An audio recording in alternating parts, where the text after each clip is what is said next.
Hi, everyone. This is Dr. Ayleen with Healing House Radio. Oh, I'm sorry.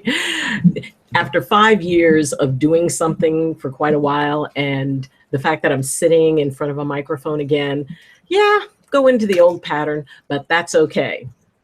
This is Dr. Ayleen with Medicine Walk with Dr. Ayleen. And today we're going to be talking about the storm. And storms have three phases.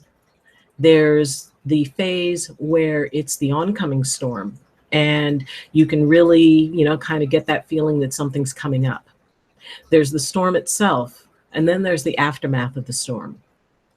And as we're heading into fall, into colder weather, what's going to happen is we're going to have a little bit more stormy weather.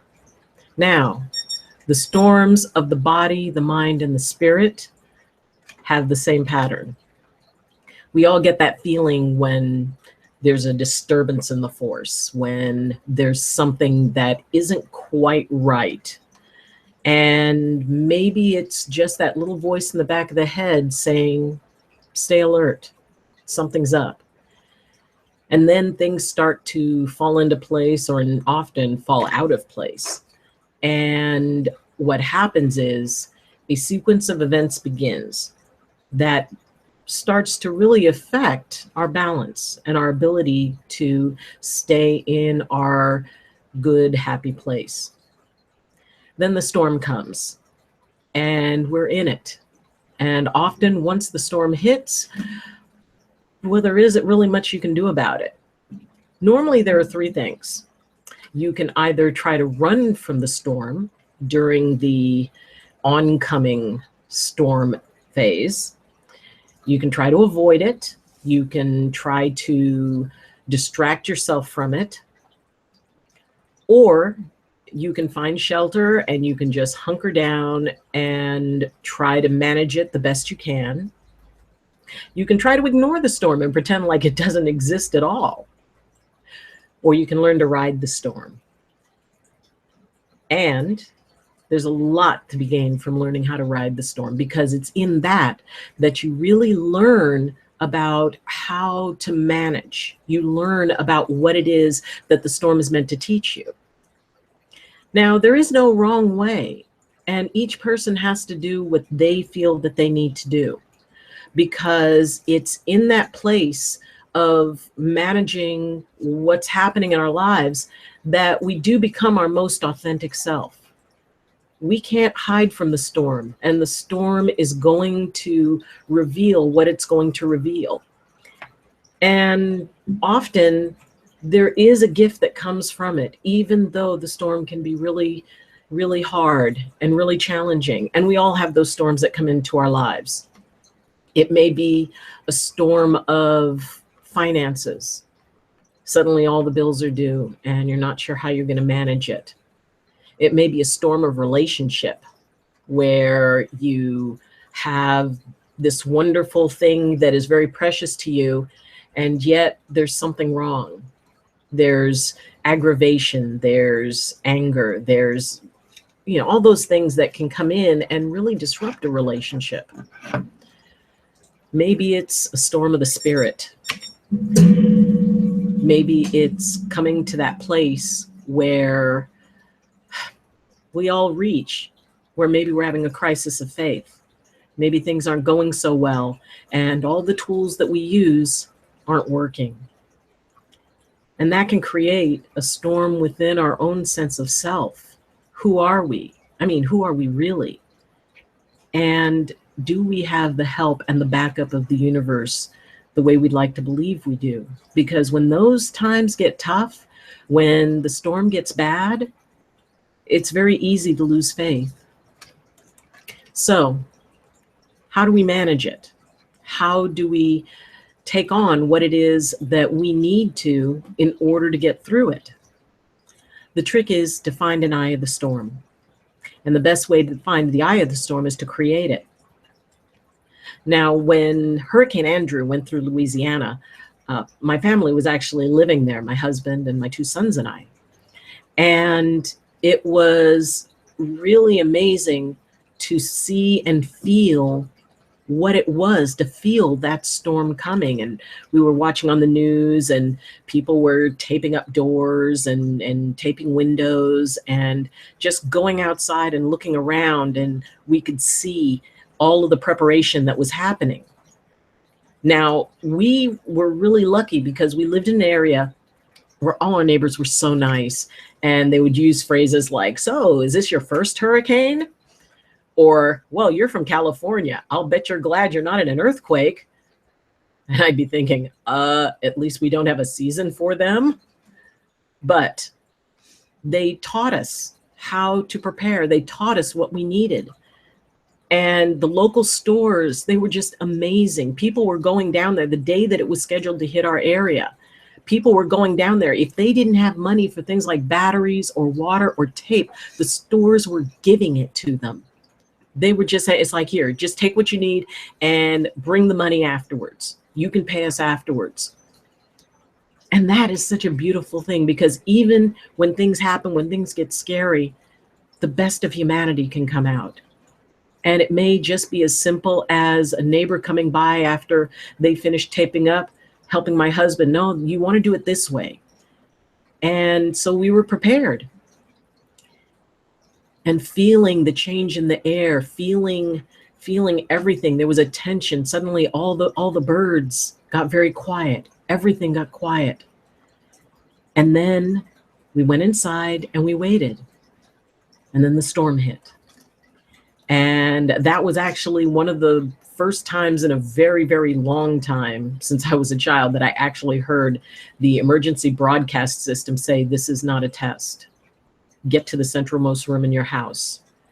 And it was, and I had my two sons, and they were very young, and I wanted them not to be scared. So I told them we were having a picnic in the bathroom, and they were sitting in the bathtub. And we sat and we listened to the sounds going on outside and the winds in a way that I had seldom heard them, hearing things hitting the side of the house and wondering, gee, should we have gotten out? Should we have left? And then after a while, all of a sudden, it got absolutely still. There was nothing. I mean, it wasn't like a slow decline in the sound. It was all of a sudden, everything was just still. And we walked outside and we looked out the windows and we walked, and it was like clear sun. It was, and yet there was this heavy stillness that was everywhere. And I remember thinking, oh my gosh, this is the eye of the storm. We're in the eye of the storm. And the other neighbors came out and they knew, they had the system down pat. They were checking things, making sure that all the taping was still holding, that the things that had moved around, making sure to bolt things back down. And then after a while, it was like there was this big shift in the stillness. And they said, okay, we need to get back inside now. And it started to darken. And we went back inside and we rode out the other half. Fortunately, where we were living in our area, it wasn't bad. And there were areas that were, significantly affected. After that, it became very important to me to really study the idea of the eye of the storm, because it's in that space that you can catch a breath. It's in that space that you can actually look around you and assess what's going on. And when things are just going crazy, whether it's a crisis of the body, the mind, or the spirit, when things are really going nuts, it's important to be able to find that spot of clarity, because that's really where we can be able to do our best work. We're not reacting, we're choosing action. And that's what the eye of the storm is about. Now, the other thing about the eye of the storm is that it's not going to stay there forever. You can't hold it because it's not meant to be held. It's simply meant to give you a breathing space. Then you use the thought that you had a chance to create and the ideas and all of the things that you need in order to weather the second half of the storm. Then the storm has passed. Being able to find the eye, whatever you're doing, is a crucial step in being able to find balance and being able to hold that balance. Like the old saying goes, the one who can keep their head when all those around them are losing theirs is bound to succeed, or something like that. But it's true. If you can maintain yourself, if you can stay objective, if you can be able to have clarity when everybody else is kind of getting shoved around by what's going on, then you're the one who can be able to hold that space for other people. And I know that anybody who's ever been a parent knows what that is when, the kids are scared or when things are going crazy. And you tell them, look, it's going to be okay. We're going to be all right. Just calm down. You're going to be okay. Once they hear that, you see them relax because they trust you that when you say it's going to be okay, that it's going to be okay. Being able to do that for someone else is really, really important. So the first part of finding an eye of the storm is seeing the storm coming. Don't try to hide from it. When things are coming up, it may be that you have someone in your family or in your life who maybe is very sick, and there are things that you need to do to be able to take care of them. And when my mother and my sister, who both passed from cancer, there were points when, they were doing okay. And then there was those points when it started to show that things weren't going well, that things were starting to tip in that direction. When I saw that, I knew there were things that I needed to put into place, that I needed to do to prepare myself and to prepare the people around me for the times that were going to be coming. When you can honestly accept the storm, and it's really hard not to want to try to hide from it. Sometimes when we see something bad coming, it's easier to pretend it doesn't matter or that it doesn't relate to us, to pretend it's not happening, to just try to go on as if everything's normal when you know it's not. It's okay to admit that it's not normal. It's okay to say you're scared. And by doing that, you can be able to say, you know what? Yes, this is a situation. It's going to be a tough one. And all I can do is hold on. But I can make the most of it. What have I got to work with?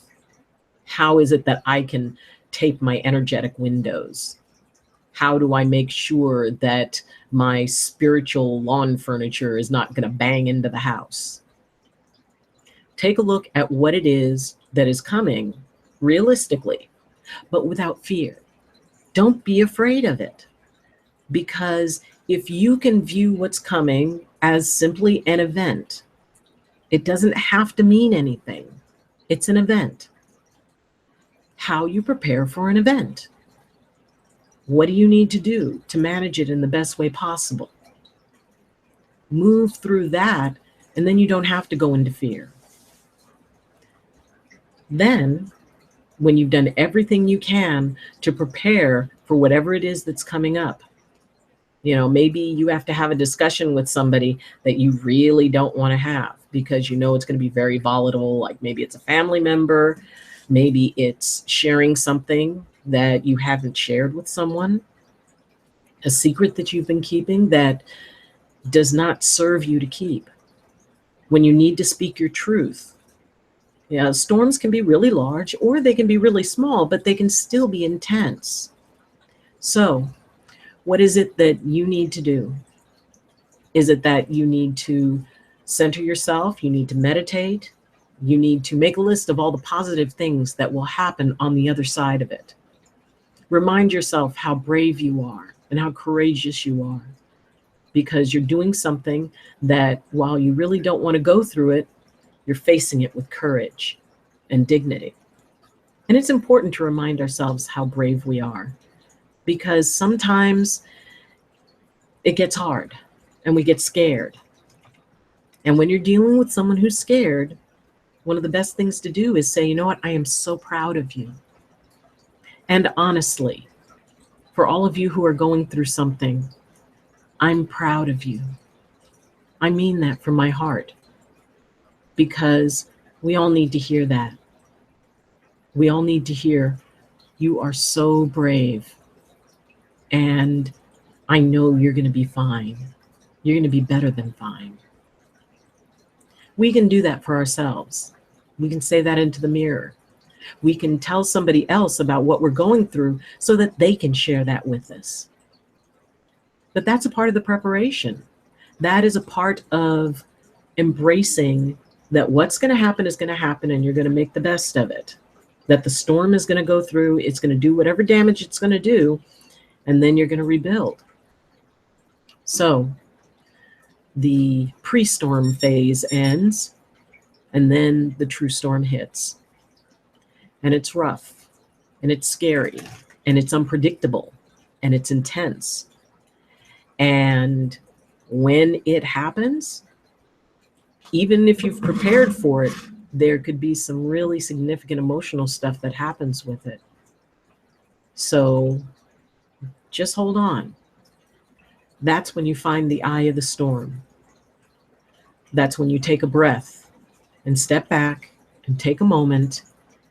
Bring yourself into yourself. Close your eyes. Breathe in deeply, and then let it go.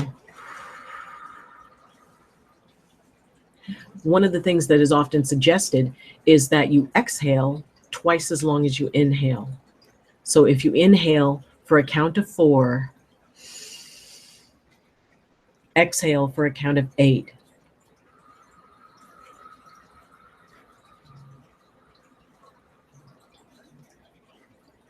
Just by doing that, it creates that beginning of the eye. It gives you a place of stillness. And that is the place you start working from. Realizing that everything that's going on, 1, will pass, and 2, is not greater than some of the other things that you've survived. Remember, you've survived 100% of what you've been through. Everything that life has thrown at you, you've made it through without exception. So remember that. Remember that it's been tougher, and that if you can make it through that, you can make it through this. Take the story away from it. Often we want to add meaning to what it is that we go through. And sometimes that meaning can be really hard, because often when we add a story to something, we're not the hero. We're either the victim, waiting to be rescued, needing somebody else to ride in on a white horse and make it all better. Or we're the villain. We're the one who all the fault rests with. We're not smart enough. We're not strong enough. We're not capable enough. And it's all because of us. You're neither the princess or the villain. In many ways, you are the hero. And you can be your own hero. You can be that hero that stands out in the middle of everything and says, all right, I will face this, but I know I don't have to face it alone. Because also in the eye of the storm are the people you love, and the people who love you, and your friends, and the people you count on, the people who always find a way to make it okay, the ones who always find a way to make you laugh, and the ones in whose arms you feel safest when you get a hug. They're all in the eye of the storm with you. Even if they're not with you physically, they're there with you in spirit. They're there with you emotionally. And holding on to them, holding on to their love for you. Even if you can't fully feel that love for yourself, you can feel it from other people. That gives you the eye of the storm. It strengthens the eye. It broadens the eye. And after a while, maybe you start off with a space this big. And then that space slowly grows and grows and grows. And you can look around you and you can see the storm swirling around you. But it's not touching you. You're not in it. You're not being pushed back and forth by it.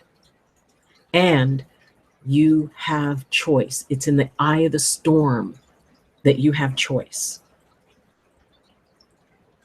And you know that eventually the other half of the storm is going to come through. The eye has given you that time to be able to say, okay, I've got my plan for the other part of this. And the other half of the storm is going to come through, but you're going to be able to bear it.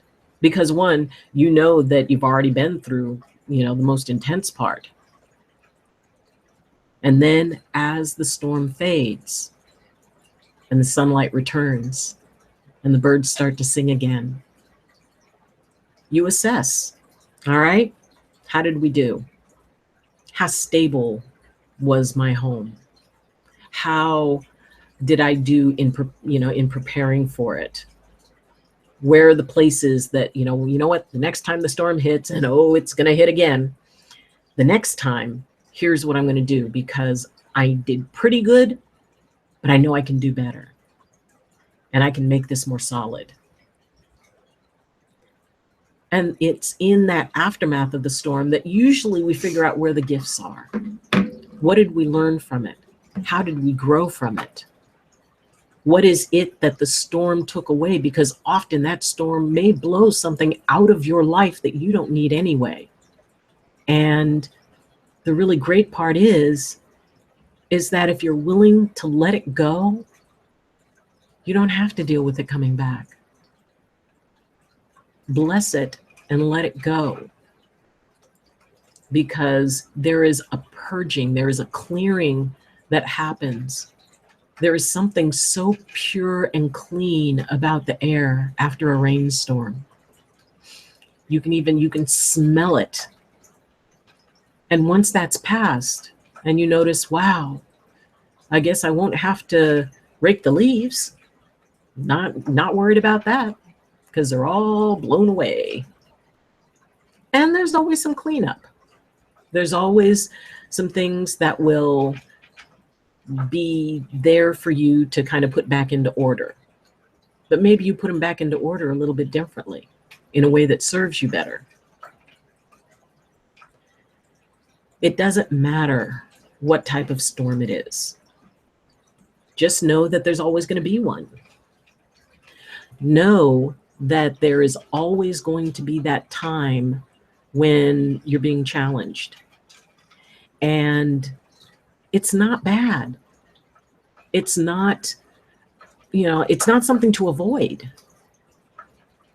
Because honestly, if it weren't for the storm, we'd never see a rainbow. If it weren't for the rain, nothing would grow, nothing would live. The rivers would go dry. Often through the summer, all we want is to have rain. And then the rain comes, and then the storms come. And sometimes it can be really hard. Nature can be very intense. And there are places where it just, a storm turns into a tsunami. There is nothing inherently good or bad about nature. It simply is a series of events. Your life is a series of events. And when you can find the eye of the storm, you're going to be able to manage that and to realize and release, most importantly, release your attachment to what the storm means, because it doesn't mean anything. It simply is. It's an event to learn from. It's an event to grow from. And as a chiropractor, I know that a muscle that is challenged grows strong. The same applies for a spirit that's challenged. It grows very strong. So ride the storm, feel the power of it, knowing that it's going to blow things out of your life that you don't need and give you a chance to reassess and to realize just how strong you truly are. Thank you for joining me. We'll be back next Thursday at 2. Until then, this is Dr. Ayleen. I wish you balance and I wish you blessings from my heart to yours.